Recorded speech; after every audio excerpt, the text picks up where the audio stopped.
শুক্রবার কিংবা শনিবার কিংবা রবিবার আমাদের গৃহিণীদের আসলে কখনোই রেস্ট নাই। আর একজন গৃহিণী যদি চাকরিজীবী হয় তাহলে ছুটির দিনে তার কাজের মাত্রা আরো বেশি বেড়ে যায়। একজন হাজবেন্ডের ছুটি থাকলেও গৃহিণীদের কোনো ছুটি থাকে না। হ্যালো এভরিওয়ান, আসসালামু আলাইকুম। সবাই কেমন আছেন? আশা করছি সবাই ভালো আছেন।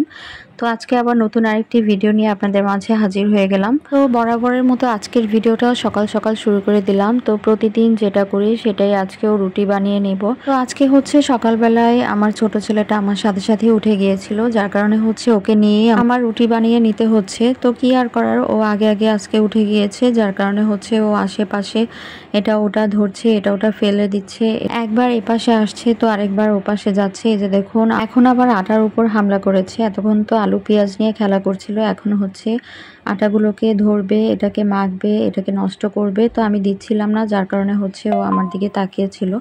তো তারপর যখন সরিয়ে দিলাম, রুটি বানানো শেষ। তারপর হচ্ছে এই যে রুটি যে আটা গুলেছিলাম সেই পাতিল নিয়ে আবার এখন খেলা করছে। তো যাই হোক, বাচ্চাদের নিয়ে কাজ করতে হবে, কিছু করার নেই। তো এখানে হচ্ছে আমি রুটি বানিয়ে রুটিগুলো ছেঁকে নিচ্ছিলাম আর ওর সাথে আমি কথা বলছিলাম। তো বারবার হচ্ছে আমার কাছে এসে বারবার ডিস্টার্ব করছিল। তো কি আর করার, এই তো আমার রুটিগুলো বানানো হয়ে গিয়েছে। তারপর রুটির তাওয়ার মধ্যে হচ্ছে আমি একটু মিষ্টি কুমড়ার বিচি ছিল সেগুলোকে ভেজে নিচ্ছিলাম। এগুলো খেতে আমার অনেক ভালো লাগে, যার কারণে হচ্ছে এগুলো ভেজে নিচ্ছিলাম।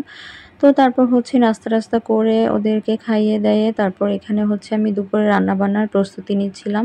তো আজকে হচ্ছে একটা লেয়ার মুরগি, অনেকদিন যাবৎ খেতে ইচ্ছে করছিল, আজকে একটা লেয়ার মুরগি আনতে বলেছিলাম। তো লেয়ার মুরগি দিয়ে হচ্ছে আলু দিয়ে পাতলা ঝোল করব, আর হচ্ছে যেহেতু শুক্রবার দিন তো পোলাও রান্না করব। তো প্রথমে হচ্ছে আমি পেঁয়াজগুলো কেটে নিলাম, তারপর হচ্ছে এখানে আমি মুরগিটাকে কেটে নিব। আর লেয়ার মুরগি তো অনেক বেশি শক্ত থাকে, তো যার কারণে হচ্ছে কাটতে অনেক বেশি কষ্ট হয়ে গিয়েছিল। তো যাই হোক, কি আর করার, অনেক যুদ্ধ করে লেয়ার মুরগিটা কেটে নিলাম। তারপর হচ্ছে ভালো করে পরিষ্কার করে নিচ্ছিলাম, মুরগিটাকে ভালো করে ধুয়ে নিচ্ছিলাম। তো এখানে হচ্ছে আমি মুরগি রান্না করার জন্য প্রথমে পেঁয়াজ আর কাঁচামরিচ ভেজে নিচ্ছিলাম। তারপর হচ্ছে এখানে যত গুঁড়া মশলা আছে সেগুলো একটা প্লেটে নিয়ে নিয়েছি। তো এখানে হচ্ছে চাউলটাকে পানি ঝরাতে দিয়ে দিয়েছি, পোলাও চাউলটাকে। তারপর হচ্ছে এখানে আমি সব গুঁড়া মশলা, তারপর আদা রসুন গরম মশলা সব দিয়ে মশলাটাকে কষিয়ে নিচ্ছিলাম। তো এখানে হচ্ছে লেয়ার মুরগিতে তো ডিম হবেই, তো আলু আর মুরগির ডিমটা হচ্ছে আমি পরে দিব, যেহেতু এটা অনেক শক্ত মুরগি, যার কারণে হচ্ছে মুরগিটাকে আগে ভালো করে কষিয়ে সিদ্ধ করে নিয়ে তারপর হচ্ছে আলু আর ডিমটা পরে দিব। কারণ হচ্ছে আলুটা যদি আমি আগে দিই তাহলে আলুটা ভেঙে ঝোলটা একদম নষ্ট হয়ে যাবে, খেতেও ভালো লাগবে না, দেখতেও ভালো লাগবে না। তো এই তো দেখতে পাচ্ছেন আমি মুরগিটাকে ভালো করে কষিয়ে নিচ্ছি। যখন মুরগিটা থেকে তেল ছেড়ে দিবে তারপর হচ্ছে ঝোল দিয়ে আবার সিদ্ধ করে তারপর আলুটা দিয়ে দিব। তো এই তো অন্য চুলায় হচ্ছে আমি এখানে পোলার চাউলটা ভেজে নিচ্ছিলাম। পোলার চাউলটা ভালো করে আদা রসুন জিরা বাটা, তারপর হচ্ছে গরম মশলা পেঁয়াজ টেয়াজ এগুলো দিয়ে ভালো করে ভেজে এখানে পরিমাণ মতো পানি দিয়ে পোলাওটাকে বসিয়ে দিয়েছি। তারপর এখানে হচ্ছে এই তো দেখতে পাচ্ছেন যে মুরগিটা কষানো হয়ে গিয়েছে। তারপর এখানে হচ্ছে আমি আলু আর ডিমটা দিয়ে দিলাম। তো আলু আর ডিম দিয়ে ভালো করে কষিয়ে এখানে হচ্ছে আমি ঝোলটা দিয়ে দিব। শুক্রবার দিন মানে হচ্ছে স্পেশাল কিছু, তাই হচ্ছে প্রায় শুক্রবারই চেষ্টা করি যে সাধ্যমতো স্পেশাল কিছু বাচ্চাদের জন্য রান্না করার জন্য। তো এখানে হচ্ছে আমার মুরগি তরকারিটা ঝোলটা একটু গাঢ় হলে নামিয়ে নিব। আর অন্য পাশে হচ্ছে আমার পোলাওটা হয়ে গিয়েছে।